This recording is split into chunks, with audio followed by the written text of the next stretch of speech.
নমস্কার বন্ধুরা, আজ শেয়ার করব খুবই স্পেশাল একদম অন্যরকম নিরামিষ সজনে ডাঁটার একটি রেসিপি। সাধারণ ঘরোয়া মশলায় রান্নাটি হয় অসাধারণ, সম্পূর্ণ নতুন একটি রান্না। গরম ভাতের সাথে আর কিছুই লাগবে না, একদম সম্পূর্ণ নতুন মশলায় নতুন একটি রেসিপি। আশা করছি রেসিপিটি আপনাদের ভীষণ ভালো লাগবে। চলুন তাহলে দেখে নেওয়া যাক। প্রথমেই এখানে নিয়েছি সজনে ডাঁটা, আর সজনে ডাঁটাগুলো কিন্তু একটু লম্বা লম্বা করে খোসা ছাড়িয়ে কেটে নিয়েছি। আর নিয়েছি আলুটাকে আমি ডুমো ডুমো করে কেটে নিয়েছি। এবার দেখুন এখানে নিয়েছি একটা পাত্রের মধ্যে জলের মধ্যে প্রথমেই দিয়ে দিলাম আলুগুলো। আর আলুটা কিন্তু আমি হালকা একটু ভাপিয়ে নেব, 50%-এর মতন একটু সেদ্ধ করে নিচ্ছি। এটা সেদ্ধ হতে থাক, অপরদিকে আমি একটা মশলা বানিয়ে নেব। এর জন্য কড়াই গরম করে নিয়ে এখানে নিয়ে নিলাম 1 চামচ ভাতের চাল। আমরা সাধারণত যে চালটা প্রতিদিন খেয়ে থাকি সেই নর্মাল চালটাই নিয়েছি। চালটা যখন এরকম একটু ভাজা হবে তখন এর মধ্যে দিয়ে দিচ্ছি 1 চামচ গোটা জিরেটা একটু নেড়েচেড়ে নিয়ে এবার দিয়ে দিচ্ছি 2টো এলাচ আর কয়েক টুকরো দারচিনি। এবার এই মশলাগুলো একটু শুকনো খোলায় ভেজে নিচ্ছি। একটু খেয়াল রাখবেন যাতে মশলাটা পুড়ে না যায়। তো 20 থেকে 25 সেকেন্ডের মতন একটু নেড়েচেড়ে নিয়ে তারপর নামিয়ে নিচ্ছি। আর এটা কিন্তু ঠান্ডা করে তারপর কিন্তু আমি শিলে বেটে নেব।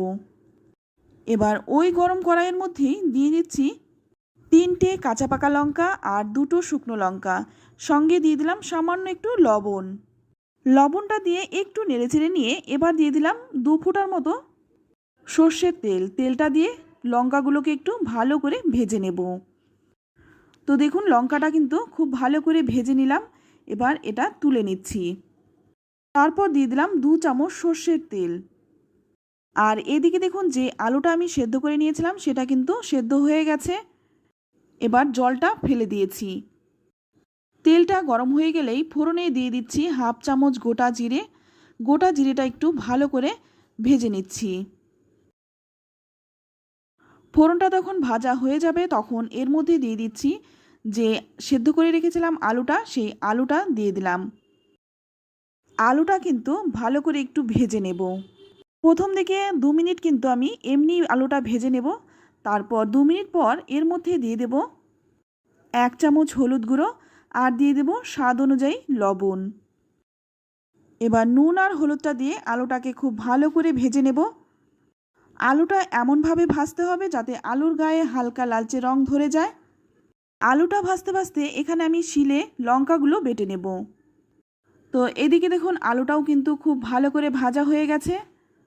এবার এর মধ্যে দিয়ে দেব 1 চামচ আদা বাটা, সঙ্গে দিয়ে দেব 1 চামচ ধনে গুঁড়ো। এই আদা বাটা আর ধনে গুঁড়োটা দিয়ে খুব ভালো করে কষিয়ে নিতে হবে যতক্ষণ না আদার কাঁচা গন্ধটা চলে যাচ্ছে।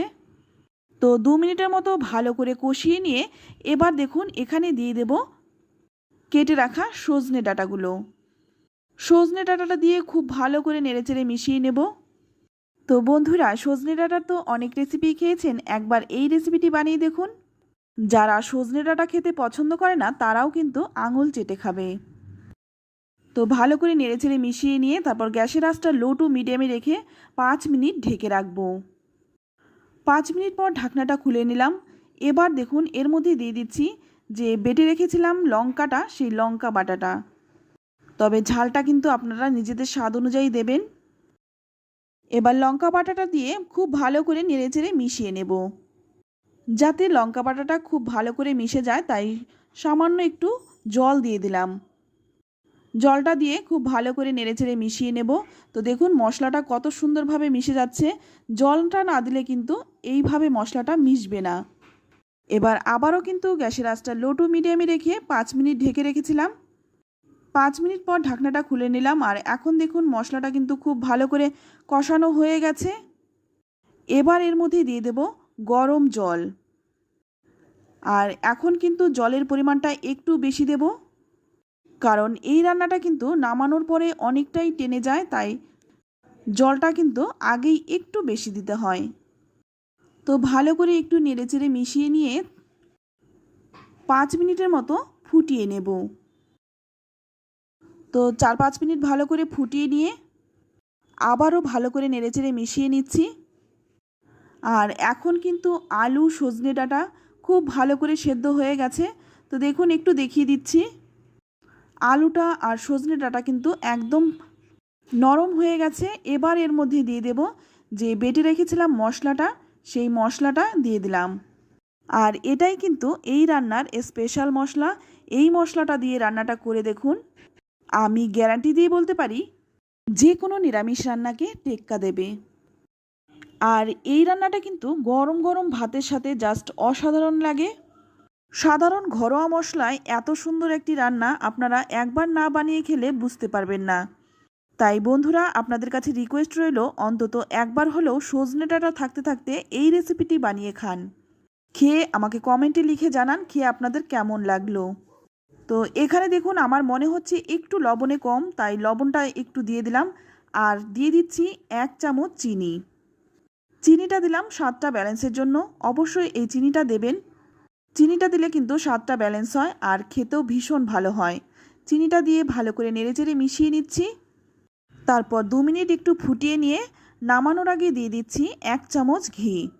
তো আমি এখানে ঘি দিয়েছি বলে আপনারা বলতে পারেন ঘি দিলে সজনে ডাঁটার গন্ধটা পাওয়া যাবে না, তবে একদমই কিন্তু ভুল।